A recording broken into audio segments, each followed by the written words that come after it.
Hello and welcome to another edition of the flagship sports podcast here on the Morgan Podcasting Network. I am your affable host. My name is Rod Morgan. Thank you so very much for choosing to spend some of your audio and visual time, possibly. Thank you to our ace producer, who I'm about to bring in here in just a second, for reminding me that we do have folks who might be joining us live on X, formerly known as Twitter, Facebook, Instagram. We appreciate you.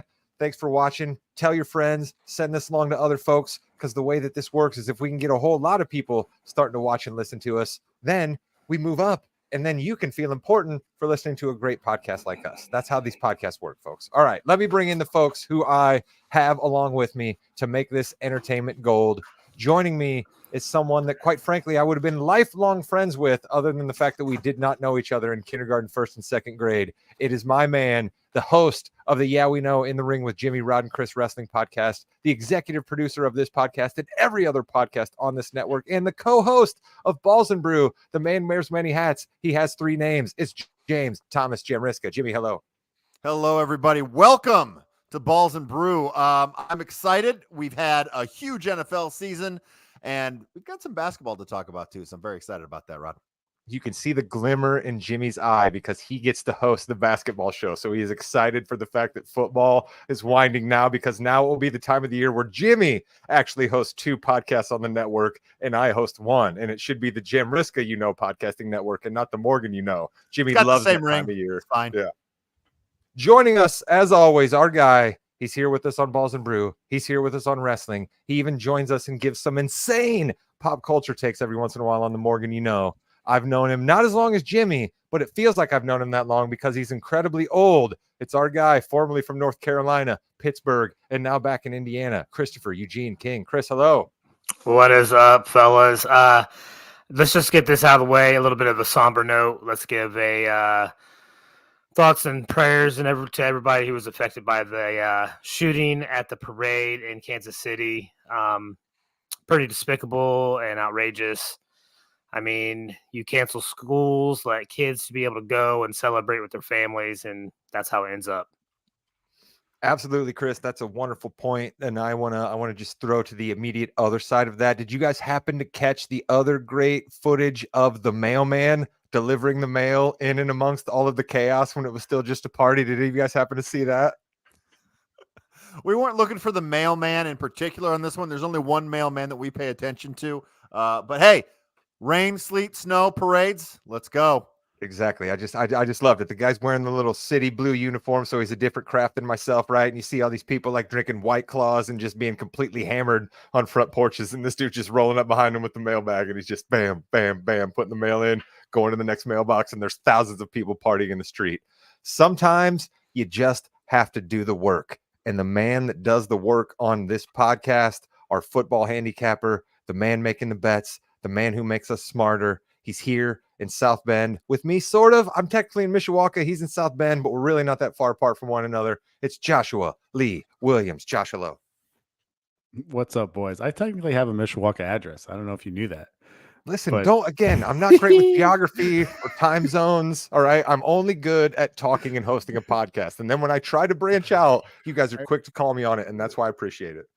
Man, I try to make you guys smarter. The only thing I got right last week was that Kansas City was going to sneak out a win, but all my prop bets faltered, my long shots, the belldozer. I was so pumped about the belldozer, 31-1. And the Chiefs really never had the ball at the 1 inch line or 1 yard line. So that ain't coming into effect. But man, you try to for whom the bell did not toll, if you will. Oh, you try to get creative with this, and it's really just, and the Chiefs are a tough team for me because I like to be contrarian, but this is getting to the point where it's just you kind of don't really. All right, hold it. We'll get to that. We'll get to Chiefs Dynasty talk when we start to recap the game. All right, but what I want to ask you right here off the top: are you excited or somber right now about the fact that like your weekly podcasting journey is going to take a bit of a break here, right? Like this is probably your last appearance until we get to the NCAA tournament. Are you happy about that, or are you somber that you don't get to chop it up with me and Chris and Jimmy on Thursdays? It's so sad, man. Like everyone texted me like, "Oh, it's the Super Bowl. What do you got going on at the Super Bowl?" I was like, it's so bittersweet for me, man. I'm so much more pumped in September I got all the information flowing, and we're ready for all the 32 teams, and we're getting going. And that's what I love is Labor Day is my favorite weekend of the year, the holiday. So yeah, this is a bit somber here. I love the Super Bowl, but that also means it's another 7 months until a meaningful. Jimmy, football. wait a minute. Does Jackson Jamriska have a hot Super Bowl take for us? Jackson Jamriska here in the background for folks not watching. Does Jackson have a hot Super Bowl take Well, for us? first of Jimmy? all, on Super Bowl NBA take. 2K24, he hit a full court shot after the buzzer. So what is your take on the Super Bowl? What's your hot take? Come on, Jackson, give it to me. We're live, kid. Jimmy, you got to work on it. This You gotta work dynamite on it over there. podcasting here, Jackson J. What's your hot take? CMC didn't really have the best game. CMC could have done a little bit better, did not have the best game. That's why he's the best in Interesting. business. That's why he's the best in the That is a business. seriously hot take considering he had 160 all-purpose yards and a couple of touchdowns. Could have done more. Could have. I love he could have played Jackson. defense. Played defense, Jackson J said. You know why I love Jackson? Because this basically his first appearance on this podcast, other than the wrestling show, he comes on and he antagonizes Chris immediately. I love Chris is mad at you right now. He's just smiling. He's like, look, CMC could have done better. Okay, That's great. fumbled, could have done better. Sorry, Chris. Jackson is the best. Jackson is the best. Appreciate him coming on with his hot take here. So we are going to chop up the Super Bowl, go over a couple of different angles, maybe even tackle the halftime show because I know I enjoyed myself during the halftime show. Maybe we'll even get there. But let's start with just the overall. I'm going to pat myself on the back. I basically had been telling you guys all year long that I'm just not going to bet against Kansas City, that you can tell me that they're this, that they're that their receivers hurt. But when it comes down to the bottom line, Patrick Mahomes has shown himself to be that guy. And if he has a coach like Andy Reid that's going to put him in position and he has a good enough team to not hurt him, which that team did in the Super Bowl, and then he has the kind of defense that Kansas City seems to be getting together, Jimmy, if I was everybody in the AFC, I'd still be a little bit terrified. How about you? Exactly, because he did this year with subpar pass catchers, including Kelsey, because Kelsey didn't have the best year either. Obviously, had some big games in there. Just think what they could do if they go out and sign a couple of really good receivers there, keep that defense where it needs to be. Listen, they're going to be dangerous for years and years to come. It's going to be a tough division there for anyone to get out of. Never bet against the Chiefs. Yeah, Chris, I mean, as Colts supporters like we are, right? We're excited about Anthony Richardson coming back next year. You're a Herbert guy. Excuse me, you're not a Herbert guy. You're a Burrow guy, right? There's a lot of good football teams in the AFC, but doesn't it kind of seem like Patrick Mahomes has to be on top of the mountain until somebody knocks him off, right? I mean, this is essentially what they're already talking about, Rod. Is this Tom Brady 2.0? Is this another long-term dynasty that we're going to see go beyond this? They're building a defense that can withstand the ups and downs of the offense. We saw that this year. All right. That is a staple of what New England did, especially in those lean years in the late aughts. So, I mean, it's looking tough. If you're an AFC team and as a Colts fan, you're upset, right? You spent how many years languishing behind New England, fighting to conquer that mountain? New England just ended a few years ago, and now all of a sudden we got Kansas City ever since. All right, Williams, you have our layman's takes, right? You know, me, Jimmy, and Chris, we're a little better than the average guy on the NFL because we get to work with you weekly, but you're our handicapper here. You're our guy. How do you see the game coming down? I mean, as for the Chiefs for the whole year, you guys are right. The offense really wasn't that good. And so it's super scary for the rest of the AFC. And Spagnuolo just signed an extension. I know he's 64, but to have that good a defensive coordinator and know that you're going to stay with that team for the next 4 to 5 years, and who knows, Andy Reid could be another 4 to 5 years. It's really scary for the rest of the AFC. But yeah, I thought the play of the game, ironically, was special teams. Hey, wait a minute, Williams, hold off on that real quick. Yeah, You go just ahead. made me think of something else. I'm sorry, Jimmy. I want to go to you on this. What do you think Philadelphia Eagles fans are feeling right now, right? Do you think they're a little bummed out that they kind of ran Andy out of town, or do you think that they write this off as more about Patrick Mahomes and not necessarily about Andy? I did have that thought to myself after seeing Andy celebrate yet again. Oh, no, Jimmy. Jimmy's on mute. Jimmy, you're on mute. You did the rod today. Listen, I'm trying to do a few things here, but I do want to talk about our viewers. If you have any comments about Andy Reid, Super Bowl at all, anything you want to put in, throw it in the chat. We'll talk about it for sure. But Rod, I think the Eagles, they got their Super Bowl. I believe they beat a team in New England. They did get their Super Bowl with that. It's about coach quarterback combination. It really is, I think, in this point. But yeah, Andy Reid, I think it helped with Patrick Mahomes a lot. Chris, I want to go to you on this because you're our coach guy, right? You give Belichick absolutely no credit. So I think you probably think I'm crazy for thinking Andy Reid has anything to do with this, right? Andy Reid has won with multiple different quarterbacks out there, and now he's won 2 different Super Bowls with different quarterbacks. It's something that Belichick hasn't done. All right, that's one thing I hold against Belichick.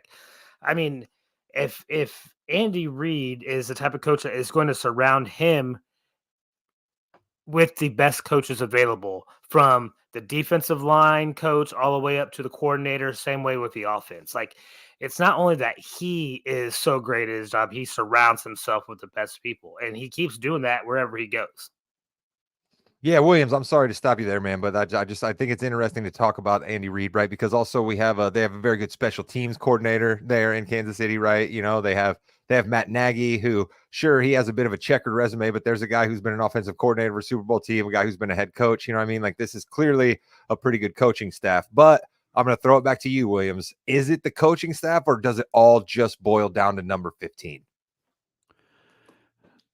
I mean, that's the thing, is that Mahomes is awesome, and then you add Reed and Spags on top of that. So it's a pretty lethal combination.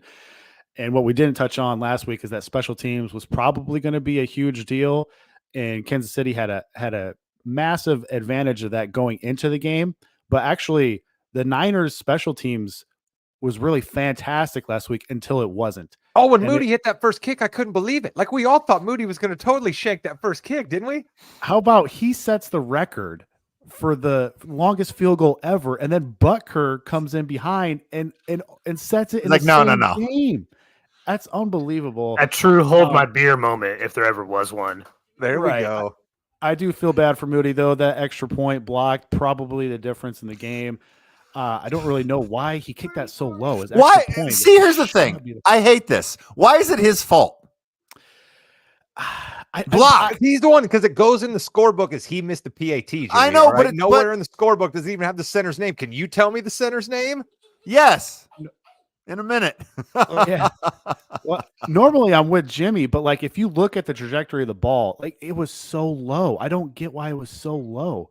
But I don't know. I mean, I still think the play of the game was the muff punt, and it really wasn't even a muff punt. It was just the guy who didn't get up there. No, I don't think there's any question, right? I mean, let's be honest. Yeah. That was the easiest touchdown either team was given all game. Kansas City only had to go 14 yards, and they threw it on the first play. People forget the Niners D had shut down Kansas City for basically 40 minutes of that game with 6 points. And then when you hand Mahomes that short of field, and get him going, I mean, that's when you kind of thought, man, the Niners missed an opportunity there. Did everybody think that after the first quarter, after the first half, that it felt like the Niners were winning by like 2 touchdowns at least? And you look up. I thought we were going to have to come on here and say all praise to Kyle Shanahan. Williams, you've been right. He finally got his. Like, I totally thought that's where we were going, and then Usher came on, and everything got changed. Everything got real sweaty. That makes me nervous, though, because when a team goes into halftime and they are what seems to be playing at a much higher level, should be up by 14 to 17 points, instead they're only up by 7, you start to think this isn't a good scenario for that team. That happens all the time. Jimmy, let's stay with coaching then. Shanahan gets the reputation of being a bit too conservative. Do you think he was a little too conservative in that first half and wasn't chasing points the way Chris is talking about here? It seems like they didn't listen. I know they ran the ball pretty well, but it seems like there was a point there where they gave up the run, and they could have run all day on him. I don't understand why you have to continue going to the pass. Purdy did fine. I know Jackson thinks he's overrated, but I thought Purdy had a decent game overall. But keep going back to that run. I'm not sure really what happened there.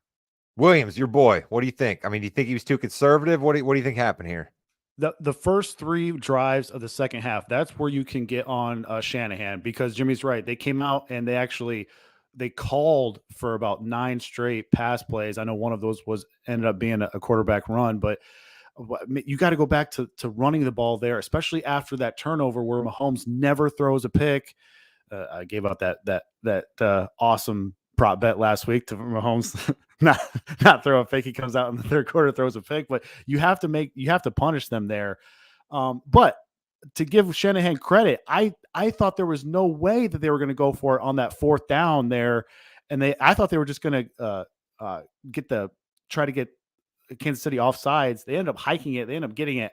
So I feel like Shanahan knows that you have to be aggressive against Mahomes. I could not believe that they hiked it there, just knowing what we know from him over the years. But let's talk Chris, about this because he brought up aggressiveness against Mahomes, and I think this is what really led to the downfall. And this is in the overtime on that last drive when the San Francisco defense decided to start playing that soft nickel zone almost that whole drive. That's not anywhere near being aggressive against Mahomes, and I think that is what really caused their ultimate downfall. Well, let's go to overtime. I love that you brought up overtime there, Chris. Let's just start at the beginning of overtime, and then we'll get into your point there. Do you think that Shanahan made a mistake by taking the ball? Because, I mean, that's certainly been an awful lot of conversation here, Jimmy. So do you think that taking the ball is a bad strategy with the new rules? I'm fine with it. I think that their defense had been on the field for a while. They just gave up that big play to Mahomes. I'd say I'm okay with that part of it. Other things in overtime I wasn't, but I'm okay with that. Chris, how about you? You taking the ball or you kicking it? Overtime, I don't care what the rules are. I'm going to take the ball first. Wow. I want the offense out there. I'm going to eat up as much clock as I can. I'm going to march it down their throats until I get a touchdown. See, I like that strategy, but I think I heard Ryan Russillo, and shout out to our guy, the single weightlifter, right? Life advice himself, Ryan Russillo.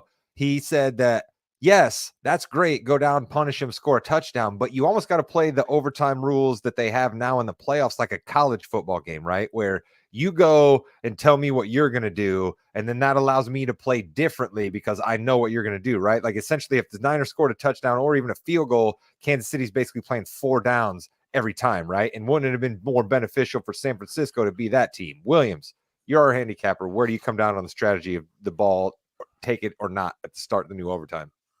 Yeah, I get both sides, and I feel like he got massively chastised for taking the ball first. But like Jimmy said, he wanted to rest the defense. His thinking was he wanted that third possession to be the deciding factor. And so if you go down, kick a field goal, the other team kicks a field goal, the next score wins. Same thing if they don't score at all, next score wins. Same thing if touchdown, next score wins. But the problem with that is that if you take the ball first, Kansas City and Mahomes has those 4 downs. And it's tough to beat Mahomes on 3 downs. Now you're giving him 4. And then it comes out afterwards. And they could just be saying this because they won the game, but they were saying that, hey, if we score that second touchdown and say San Fran scores a touchdown first, we go down and pair them, match them with that second touchdown. We're going for 2. We're not giving them the ball on the third touchdown. So now this blows the other 30 teams that are going to play in the playoffs from here on out. This blows their mind because they're like, now what do we do? Now do we take the ball first or we kick it off? Let's stay with that for a second. I had this thought. I didn't hear this brought up, Williams. Let me ask you this. Okay, if we are to believe that having the ball for that third possession is what Shanahan was playing on, do you think maybe they should have been playing a little more pace for that first possession? Because that's kind of my question, right? Like if you're sort of already assuming that the Chiefs are going to get the ball back and either tie me or, you know what I mean, and then I'm going to have my third possession, don't you want to give yourself more time than they were maybe left with, right? Because by the time the Chiefs scored, like that was another part. We all thought the game was going to run out, right? And Tony Romo and Jim Nantz had to be like, calm down. It's fine. The clock can run out and they're still going to be able to run their play. So do you think Shanahan should have moved with more pace in the Niners' first possession? No, because they would have had basically a 6th quarter. That like the time in the overtime doesn't really matter until you go to like the 6th quarter, say, and it goes into halftime and nobody has scored yet. So that time there really doesn't really matter. I know it probably confused a bunch of people, the casual fans. Had my mom was texting. My mom never texted me. Thank you. You just called me a casual fan. I appreciate it, but it confused the hell out of me. It's confusing. The playoff rules are confusing, and they should have talked about that more. So yeah, it's I feel like they're going to be talking about that for forever now, whether to take the ball or not in the playoffs. But at least now both teams have a shot at it, and I love the playoff rules now that you have to win on a touchdown, and then you have to stop the other guy. I think All you right. got to take. I think you still got to take the ball first. I don't care if you're thinking or if you're really planning on having to use that third possession. You're hoping that you score a touchdown and your defense stops the other guys on 4 downs, right? You don't want to have to use that third possession, but in overtime, you have to plan ahead. And so, why wouldn't you take the ball first? And of course, you're going to lean on defense, but I think on some level, Kyle Shanahan thought to himself, my defense isn't really that good, but they were playing pretty good. So, I mean, I see what you're saying, Chris. Like, it's one of those for me where, like, I'm a guy who loves to come on and have a take. Boom, we're going to live with it. This is what we're going with. But, like, I really think the Shanahan situation was like, I can see it either way. I just don't think it's fair to be killing the guy for the overtime situation. Right now, we can talk about a lot of other things that happened in the game. We can talk about the fact that he's been involved in the offensive coordinator game with the Falcons, where that not a good look for him. That's a huge comeback, right? The first Super Bowl with the 49ers comeback, that's not a good look. This one's not a good look. I still believe Kyle Shanahan's a good coach. My question is, before we spin it forward on all of these teams, do we have anything else that we want to talk about on this game? And Williams, I saw your finger up. What do you got? Yeah, I mean, it is not a good look because he's blown 3 double-digit leads. But let me remind everybody that he's lost to Tom Brady and Patrick Mahomes in those 3 games. And he wasn't technically the head coach in Atlanta. His offense did score 28 points. He did get Matt Ryan an MVP that year.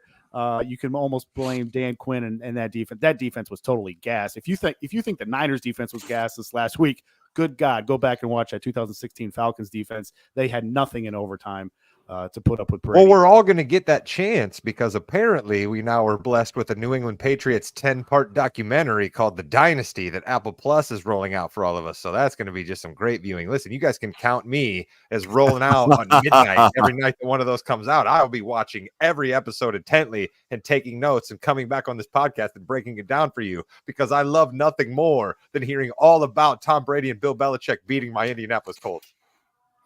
And one more thing on Wilkes that I want to touch on that Chris started to touch on was the soft zone in overtime. Yeah. And it's the 3rd down play where it's like 3rd and 7, like, and Romo's like, this is a huge play. And let me give props to Romo. He had like 4 or 5 unbelievable calls in that game. He had 1 or 2 that was just like head scratching. Like, I don't know what the hell he was talking about. Like if the Chiefs were down 10-0 in the first quarter and he's like, this is 4 down territory, Jim.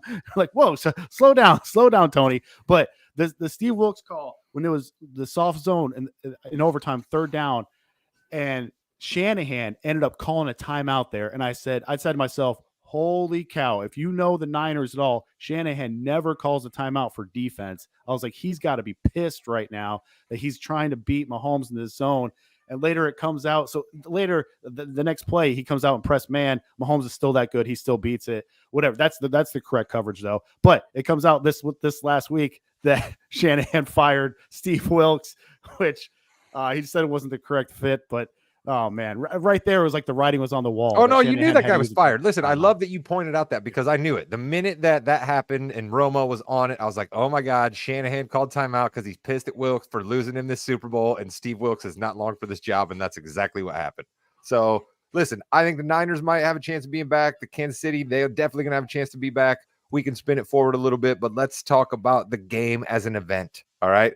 Did you guys catch much of any of the pregame? Jimmy, Williams, Chris, you guys catch any of the pregame? Anything cool in the pregame catch your eye? I didn't pay much attention to the pregame. We had it on in the background, but I really wasn't paying that much attention, to be fair.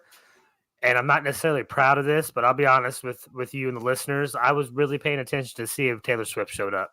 Look at you.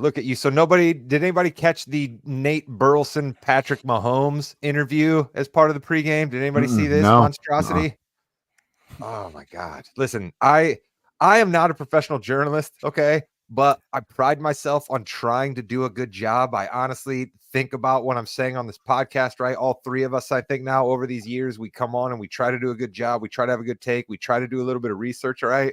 But Nate Burleson essentially asking Patrick Mahomes, what's it like to be really, really great? And then Patrick Mahomes saying, man, I'm not sure that I'm the greatest. And Nate Burleson saying, no, you are the greatest. It's okay. You can tell everybody. Like, that's just a ridiculous interview. I understand that no one's you're right, I am. down. Yeah, no one's going to sit down to be grilled, you know what I mean, and look bad before the Super Bowl. But my goodness, what a joke that was. Any thoughts on Post Malone or Reba McEntire then, if we have no real pregame thoughts?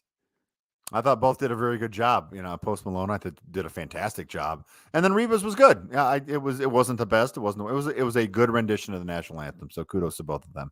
Williams, do you have any interesting tidbits on how there was a bit of a controversy about Reba's national anthem? Do you have any little tidbits on that? I heard that I want to say it was BetMGM paid out both because there was two different Braves, and then people were like, "Let's stop it with the second Brave. Come on now," but there was one other one that didn't pay out the second Brave. So I don't know. It depends on their sports book. You got to read the fine print when you get into those types of props with the national anthem. That's why he's our handicapper, folks. But yeah, I believe Reba had one of the shortest over-under times in like the last 7 or 8 years. You know what I mean? So like, I don't know how somebody knew that she was going to burn right through it. And she did, but then she was like, you know what? I'm going to say Brave a second time. So good on you there, Reba. I agree with you, Mr. Williams. You already kind of called it out there. I think Tony Romo did a fabulous job. But I think the actual biggest thing that I took away from this game was, Chris, Jim Nantz is a stone cold professional. I'm not sure you can be in any better hands of a broadcaster than Jim Nantz, right? Joe Buck's really, really good, but man, Jim Nantz, like his call at the end of the game and his call so many times, I'm just like, darn it, Jim Nantz, keep doing this for 10 to 15 more years, my man. Don't walk away, because I think he's as professional. I mean, that's what you hope for, right? I don't know if we'll get that lucky though, Rod, but he's a man that's been there. He knows how to handle the situation. And he puts that extra, I don't know, je ne sais quoi or whatever, however you want to say it, onto the event that he's going to be broadcasting. It's phenomenal what he does. Jimmy Jam, Jim Nantz is the only person that can get away with saying jackpot for the final touchdown in the Super Bowl and it not being cheesy, right? No, it was good. I thought they both did good. As we've talked about Romo, he had a lot of good points in there, especially I know in was it first or second quarter when Purdy called a timeout. We said, no, don't call that. You had one-on-one. You had your guy. I thought that was really good. Listen, he does a good job, and Nantz is one of the GOATs for sure. All right, Jimmy, we got to stay with you because we established last week that you are our music expert. You are sneaky down there, diving into the old vinyl and the CDs and all of the stuff. So one USHER came out for the halftime show. Your thoughts? I love the fact that he actually sang. I do. A lot of people were saying he was off key and everything like that. You try doing any of that. Seriously, all kidding aside, he did a terrific job because he sang. And I thought that was real. I thought the Alicia Keys stuff obviously was really cool there as well. Overall, I thought it was a good show. It was really nostalgic. NFL and they really like to go really old school, like random old school. And I thought it worked fine. It wasn't as big as other shows have been, but it did have roller skating, so that was okay. That's right. The roller skating part was my favorite because I love me some Roll Bounce starring I can't even remember who stars in it, but Roll Bounce is a good flick. You guys should look that one up. Chris, when Ludacris came out with his afro, splendid, and he dropped the Ludacris Phil Cups like double D's, did you pop up off the couch like I did? I had a little bit of shock and just sitting there in awe of that immaculate sort of silhouette that he set on screen. It was the highlight of the show for me. I'm not that big of an Usher fan, so like I wasn't as into it as I'm sure as you R&B guys were, but seeing Luda out there made me real happy. Looking immaculate. Williams, did you even realize that was Will.i.am behind that like alien spaceman mask at one point? Did you even know that's who that was? No, I had no idea. I was like, there's no way he's that short. I couldn't believe it. Yeah, we had Will.i.am out there, right? We had Little John, we had Ludacris, we had Alicia Keys, we had her, right? We just trucked everybody out there. Usher took his shirt off, you know what I mean? Like Jimmy said, he was on roller skates. We had a bit of a circus happening on the field before he got up on the stage. There was glitter pants. I mean, like Usher gave you everything that he had, as well as lots and lots of sweat. The fabulous joke that Williams made earlier in the podcast. Williams, not necessarily known for his jokes on this podcast, but possibly the best joke of this entire year was Williams at the end of the year. So my question for you, Mr. Williams, as we say goodbye to you for a couple of weeks is, why did you wait this long to drop great jokes? Hey, man. Good things come to those who wait, man.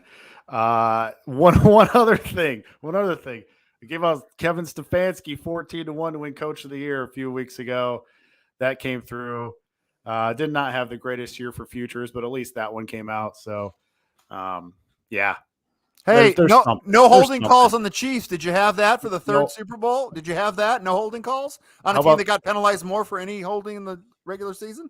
How about that? Bill Vinovich again. That's the second time against the Niners. No holding calls.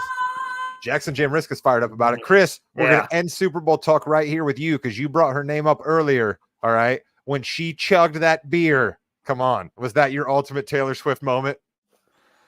I guess it'd be like maybe my second or third Taylor Swift moment. But yeah, like that's what you want to see. Listen, what are the first and second, Chris? This is football. This is America. You're supposed to drink some beer when you watch football, all right? Who wasn't drinking beer watching the Super Bowl? My favorite moment actually was when that first huge pass play was completed by the Chiefs and they cut to Taylor immediately, and Blake Lively, you could see her mouthing, "Shut the fuck up." You could see Blake Lively mouthing that immediately as they cut that play off. And Jimmy, I'm sorry, but that was her quote, all right? I'm sorry. That was a quote. It's fine. Jimmy's not happy with me. Mr. Williams, like I alluded to it there, we will say goodbye to you, a bit of a respite here for a couple of weeks, but we will bring you back and you will dive into possibly something that gets you even more foamed up in a lather than NFL football does, and that is college basketball. The first 4 days of March Madness, it doesn't get any better. You can't get any better than the first 4 days of March Madness. Love it. So we will bring you back for that. Something just got in my throat there. I better throw it to the host of the Fast Break while I can still talk. Jimmy Jamrisk on the other side.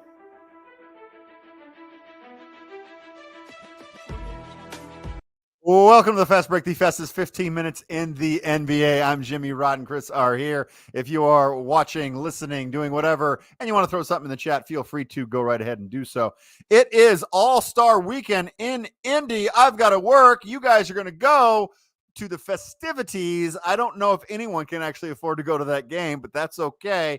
We are going to do something a little different today. We are going to ask some questions that we want answered, if we're going to get answered, should I say, in the second half. But I want to shout out real quick, maybe future Indianapolis native or resident Caitlin Clark broke the all-time NCAA scoring record this evening with just a half-court shot. In complete style, just nothing but net, like 3 steps over the half-court line, just bang. Let's get this over with. Now, Chris, she does have, okay, there's a lot of things about this all-time scoring record, obviously. The NCAA she has, but women's basketball in the collegiate level, she's behind one person.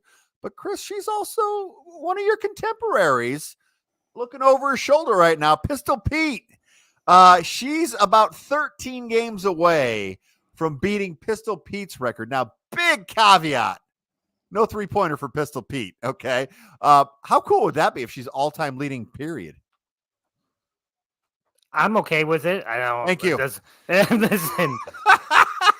Thanks, You're not fine with it. Do you want me to care more about Caitlin Clark win a championship? All right. How about that? Whoa. Win the big game, Sure. And speaking of winning, Wins League, let's go. $2.99 for Jimbo. Still number one. Now, listen, getting a little closer. I didn't get a 50-win jump like I did a couple weeks ago. 265, Chris, not too bad. And Rod, I love you, brother, 253. Those T-Wolves, though, knocking on the door. Can't go wrong, Rod. Listen, the T-Wolves may come up a little bit later when we get into our questions. That's a tease. But, Jimmy, I'm not very often humbled on this network. I really don't allow myself to be. I named it after myself. I brought all of you guys along to do these shows with me. But with this Wins League, man, I am humbled. I am absolutely humbled. I picked all of these teams. I talked them up. I was the one that had the idea for the Wins League, and I am just getting absolutely trounced. Like, basically, any team that has appeared on Chris's jester level for his hierarchy is on my wins team. It's not the best, Rod. Not the best. You still have the Detroit Pistons at 8 wins. Chris has the Wizards at 9 wins. My lowest team is the 15-win Trailblazers. However, all three of them are the people that we picked for each other, or the teams we picked for each other. So I thought that was pretty good. We're going to go to my first question, and then I think someone's going to get angry, and then we'll go to another question, a couple questions too. But my first question, what do I want to see? Do the Knicks finally have enough to make it to the Eastern Conference Finals? The Knicks did something that the Knicks don't do. They added depth and good players. They didn't go for the big name necessarily. You can argue OG Anunoby a little bit, but he's really felt it, gone in well. I want to know, do the Knicks finally have it, Chris, to make it to the Eastern Conference Finals? If they can get and stay healthy That's it. and stay in, they really need to fight for that 4 seed. I think they need home court advantage, at least the first round. Then yes, I think they have a legitimate shot, but they have got to get healthy. They need OG back. They do need Randall back, especially for them to go far in the playoffs. Otherwise, Rod, I think they're built. Yeah, Rod is a Tibbs coach team, though. They're already not doing well. They're already injured a little bit. That worries me. With he likes to play players a little bit. Well, here's what I'll say to you about Tibbs and the Knicks. All right, and this is an actual quote from the actual coach of the New York Knicks, one Tom Thibodeau. All right, he was asked by a Knicks reporter, Tom, are you happy about the upcoming All-Star break? Tom's response, I'm never happy. There you go. I mean, that just speaks to Tom Thibodeau and the Knicks, right? That's kind of, he's always grinding. He's always got to win the next minute, the next game, the road trip, the homestand, you know what I mean? And like injuries and Tibbs grinding, I just don't like those two factors. Now, them playing at MSG in that insane New York crowd, that will give them some juice, right? Their absolute toughness and their I'd much rather just punch you in the face, you know what I mean, type about them. That will help them in the playoffs. We saw what it did to the Cavs last year. But if I'm going to answer your question, Jimmy, I would say no, the Knicks still don't have enough to get over the hump. I think they need that one more piece. They're so close, and I'm really happy with what they're doing. But speaking of people, Rod, who aren't very happy all the time. We have to do something about this situation. The momentum is dying. I don't understand no more distractions, but I do believe we should all follow one path in life. Hubris and ego and pride. Sorry, all that was a complete lie. Rod is so angry. He pulled a Jimmy. He pulled a Jimmy. I get myself on mute because like I'm doing throat clearing exercises over here, right? I'm taking a drink, you know what I mean? I'm trying to be professional, and then I end up being unprofessional because I don't take myself off of mute. All right. I had 2 ways I was going to go this week. All right. One way where I was kind of going to go at my guy, Chris, and I was going to say something that I sort of believe about, but don't really 100% believe about. And then the other one, like I kind of agree with the guy, but I still think it's something that deserves to be in Rod Nation. So that's ultimately where I landed. Rod Nation this week is for Kyle Kuzma. All right, Kyle Kuzma, buddy. Hello, Kyle, come in here and listen to me, bud. All right. I understand what you're saying about going to the Dallas Mavericks and being the third, maybe even fourth option, right? And being the first guy who will be blamed for anything because Luka Doncic gets whatever he wants all the time, every day, and twice on Sundays for the Dallas Mavericks and will for the foreseeable future. I understand that. But you're on the Washington Wizards, dude. Okay. You're going to get the same amount of money on your paycheck every other Friday, whether you play for the Wizards or the Mavericks. And aren't we in this thing to play games that matter? The Wizards ain't playing a game that matters for a long time. The Mavericks are probably going to be in the playoffs and are going to have just as good a chance as anybody else out in the West because it's so wide open out there. So why not go play in some games that matter? You already know what it's like to win a championship, Kyle Kuzma. You just kind of come off as a dude that would much rather strut down the runway in pregame, wearing his outfits, not have anybody hold him responsible for stuff, put up his faceless stats, best guy on a bad team, and continue playing out your contract, which is fine. We'd all love it, but it doesn't make you look like a great basketball player competitor. So Kyle Kuzma, you are in Rod Nation this week, but not with as much vitriol as most people, but I think you do deserve it. Hey, Rod, he would get more in Dallas because there's no state income tax in Dallas. So there's also that to consider. Oh, such a good point by you. That's why you're an ace producer. Chris, he already had the LeBron James superstar teammate that took him to a championship. Why wouldn't you want the same thing with Luka? I mean, maybe he doesn't care. All right, let's be real. Maybe he doesn't care. Maybe he doesn't have the love for basketball and winning that we want to see in our players. I mean, there's a lot of NBA players. Not everybody that's on that court who happens to be that talented is going to absolutely love the game. Sure. He maybe has a cush position where he's not getting blamed for anything. He's still getting a big old bag, and maybe that's all he wants. Okay. It could be. I'm not saying that's the right way to take it, but That's fine. maybe that's how he is. He can. And that's why it was like the Raw Damnation, but just wanted to get it out there, Damnation.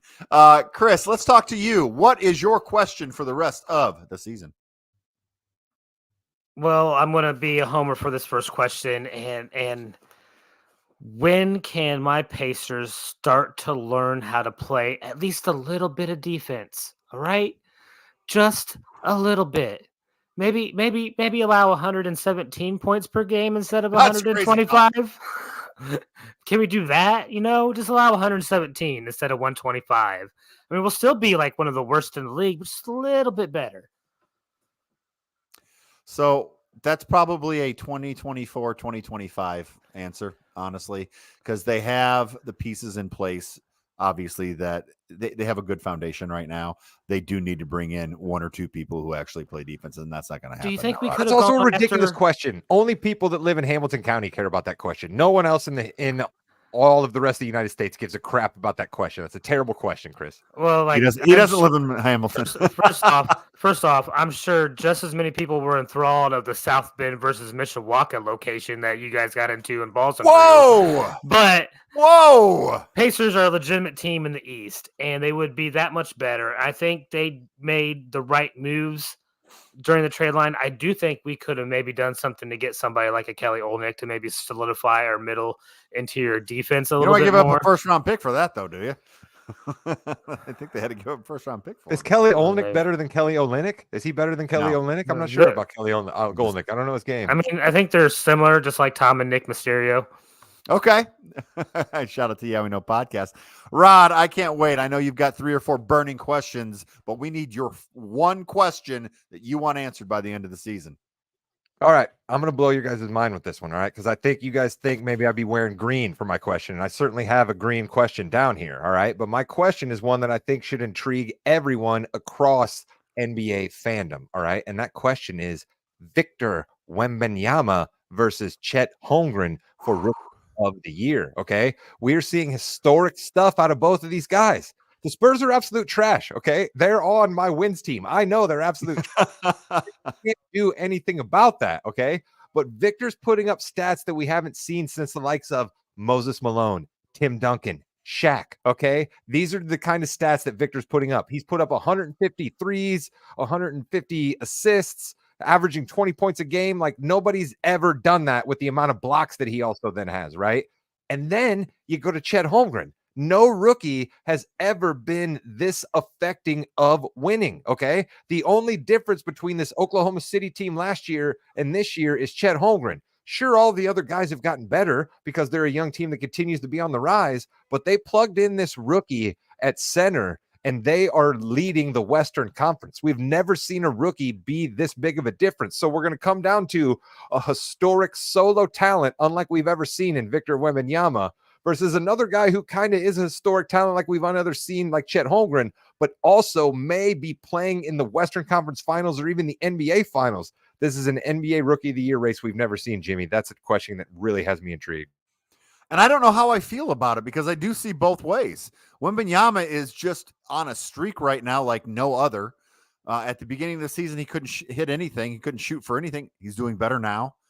I know that Brian Windhorst and the boys brought this up where it's never really mattered who wins in Rookie of the Year because they're usually on bad teams. I think this might be a year where it does, Chris. I think our boy Chet might get it. Well, okay, so I know I'm biased and I want Chet to win because I called for him to win at the beginning of the season, and I'm petty like that. But I'm going to give 2 negative type things to say about each player. One negative thing about each player. All right. When it comes to Chet, we'll start there. All right. Here is a guy that is playing with side by side with a potential MVP. Well, he's a potential MVP candidate in SGA. All right.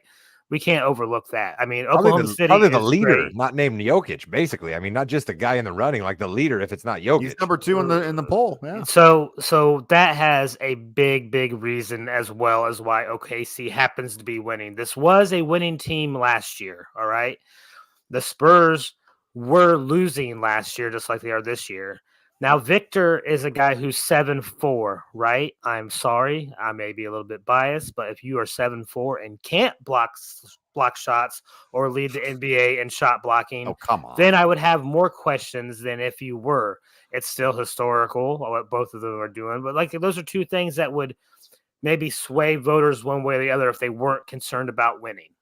Yeah, there's a bunch of 7-footers who don't do what Victor does in addition to the blocking the shots. I see what you're saying there, Chris. It's going to be a fascinating final stretch here for sure, Rod.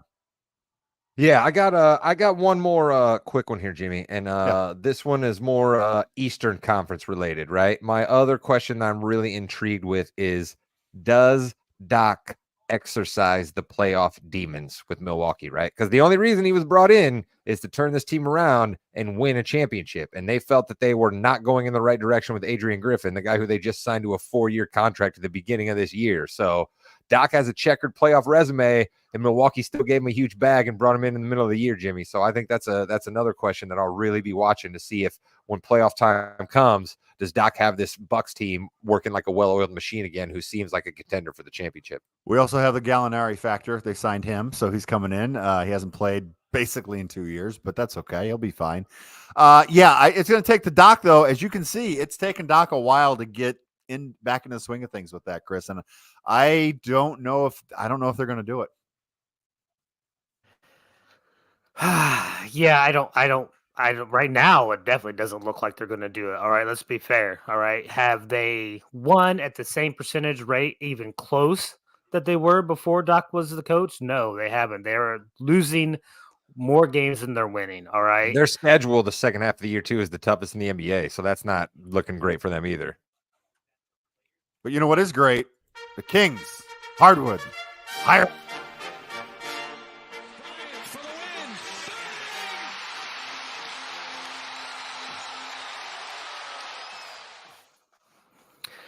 Well, Rod wants me to do something this week, just so he can see his favorite team be crowned. So let's do it. Let's do the first.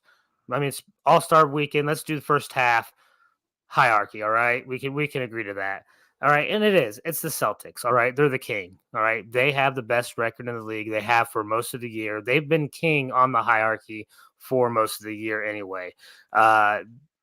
3 losses at home. I know they came recently, but that's still something that you rarely ever see. We haven't seen a home record like that at the All-Star break since Golden State Warriors.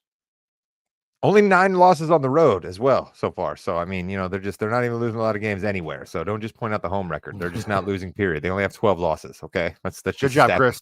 All right. And then this is right. All right. The Timberwolves. They're the queen. Good. Awesome. They've been strong all year. They have surpassed most expectations, I think, already this year. They're playing real well. Top-notch defense, which they need in the West if they want to compete into the Western Conference Finals and beyond. And for the Prince, I'm sorry, but I'm going to stick in the West, and it's the Thunder. We talked about them already. They got an MVP candidate on their team. They are essentially half a game back in the Western Conference standings right now, 3rd best record in the league. These are the 3 best teams right now for the first half of the season in the NBA. Let me ask you this then. You say the Thunder are the 3rd, the Prince, they're the best team that you mentioned out in the West other than the Timberwolves. Do you think one of those 2 teams is actually going to win the West? Because that was another question I had written down here. Are the young teams in the West actually for real? Because you look at the top of the Western standings right now, it's Oklahoma City and Minnesota. And So, I Rod, don't know that a lot of us would have predicted them winning the championship at the beginning of the year. No, I don't think so either. And I'm going to tell you, like, if I was going to do just a weekly hierarchy like I normally do, this would have been almost the same, except I would have the Clippers right there at the Prince spot instead of OKC. If the Clippers weren't playing as well as they are right now, I might be willing to say I could see the Timberwolves or the Thunder in the finals because the rest of the West isn't playing quite up to their standard as consistently as they are. All Jimmy right. Jam. Jimmy Jam, let me ask you a question real quick. I'm hijacking the hierarchy here, but are we to believe in experience in the playoffs? Okay. We're seeing little signs of life out of Phoenix, LA, Golden State. Okay. The three teams in the West that are peppered with all the experience and all of the top players. Where do you stand on this? Do you still like the young guns, or do you think the experience is going to matter in the end? Experience is going to matter in the end. You saw the T-Wolves even last year do okay, in the playoffs, but they had a little bumps in the road. Is this the year they make the next step, or do they need a little bit more? OKC, I don't see them going too far. I really don't. It is that experience that matters. You've seen it time and again. I mean, really, ever since the OKC did it the first time around is the last time really we saw a team that young get that far. Even that team that made it to the finals lost in the conference finals the year before and then lost earlier in the playoffs the year before that, right? So it was even still a that's 3-year valid. run that got them to that. Yeah, that's valid. Chris, we have so many people to choose from. So many for the what is it? The Detroit Pistons, San Antonio Spur, Memorial, whatever. Who's the Okay. jester? Don't leave the Wizards out. Wizard Jesters, yes. And there you have it. All right. Wizard We're just Jesters. going to give it to the Wizards. All right. Oh, all right. I mean, and we'll say this. We could have a court of jesters for this right now. I mean, we already know the Pistons and Spurs are that bad. But now we have the Wizards Spurs have and Wembanyama and the That's true. Pistons have Cade Cunningham. The Wizards have absolutely nothing, right? The Wizards have absolutely nothing. Their two cornerstone players right now are Jordan Poole and Kyle Kuzma. Good luck with that. Yeah, and then you have Charlotte. All right. You getting excited about Brandon Miller every night? I think you might be. And LaMelo Ball. Both of those guys still better than anything Washington has. That's why I think Washington actually has a vote here to maybe be the sole jester because they are just going nowhere. When can we start relying on Ball to play consistently? All right. I listen, I live down there and people love it when he plays because he is phenomenal. He is great entertainment as well as a good basketball player. But there comes a point where if you can't count on him to be consistently involved in the on court presentation of your team, then what good is he? What good is he? What a great way to end. I love it. And with that, you've been listening to Fast Break on the Morgan Podcast Network. Balls and Brew was a fun time today. Rod and Chris really appreciate everything you do here on the network. And we will see you next week for the Yeah We Know podcast. Yeah, we will also be back next week for Balls and Brew. Balls and Brew will be basically just Fast Break. We will leave the door open for our guy Williams to pop on anytime that he has some sort of gambling related thing to give to us, but we will basically just be focusing on basketball here as we round towards the Larry O'Brien trophy being dropped off in some new area code. And next week, MVP table coming back. I know people are excited for that. Goodbye, Internet.